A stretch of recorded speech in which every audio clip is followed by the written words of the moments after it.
मंडी Bahauddin head रसूल barrage से आपको अपडेट कर रहे हैं। यहाँ पिंड दादन खान से आने वाले दो ट्रक आपस में एक दूसरे के साथ रेस लगा रहे थे और जैसे ही ये पुल पर पहुंचे हैं तो यहाँ पर भी इन्होंने रेस खत्म नहीं की और वाकया कुछ इस तरह हुआ कि जैसे ही वो हेड रसूल पुल के ऊपर रेस लगा रहे थे तो पुल के ऊपर मौजूद जो मोड़ है उसको काटते हुए एक ट्रक जो है वो बेकाबू हो गया और हेड रसूल बैराज का आहनी जंगला तोड़ते हुए बैराज में जा गिरा है। बताया जाता है कि 3 अफराद जिनमें ड्राइवर और 2 हेल्पर शामिल हैं गहरे पानी में बह गए हैं। वाकया की इत्तला मिलते ही रेस्क्यू 112 की टीमें मौका पर पहुंच गई हैं। रेस्क्यू की जानिब से लापता अफराद की तलाश और बैराज से ट्रक को निकालने के लिए रेस्क्यू ऑपरेशन जारी है। रेस्क्यू के डिस्ट्रिक्ट इंचार्ज इमरान खान ने टुडे पाकिस्तान को बताया है कि एक शख्स अरसलान वल शौकत अली साकन डिंडोत को रेस्क्यू करके हेड रसूल बैराज से निकाल दिया गया है, जबकि दूसरे 2 नौजवान लड़कों की तलाश का अमल जारी है। लापता लड़कों में अब्दुल हमीद उम्र 20 साल, करामत अली वल नज़ाकत अली उम्र 15 साल शामिल है। ज़राए ने बताया है कि रेस्क्यू के पास ट्रक को बैराज से निकालने के लिए कोई हैवी मशीनरी मौजूद नहीं है,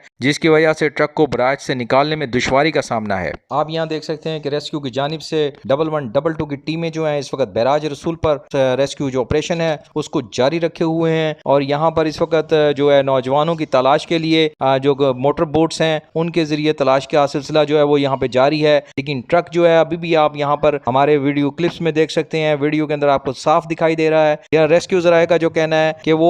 बहुत जल्द ही दोनों लाशों को जो है वो नौजवानों की उनको भी यहाँ से तलाश कर लेंगे और इरिगेशन डिपार्टमेंट की जानिब से नहर जो है वो इसको बंद कर दिया गया है। आप यहाँ पे देख सकते हैं रसूल बैराज का जो मरकजी गेट है उसको यहाँ से पानी के लिए बंद कर दिया गया है ताकि रेस्क्यू ऑपरेशन जो है वो आसानी से जारी रहे और लाशें और ट्रक को जो है वो बासानी बाहर निकालने की कोशिश की जा सके।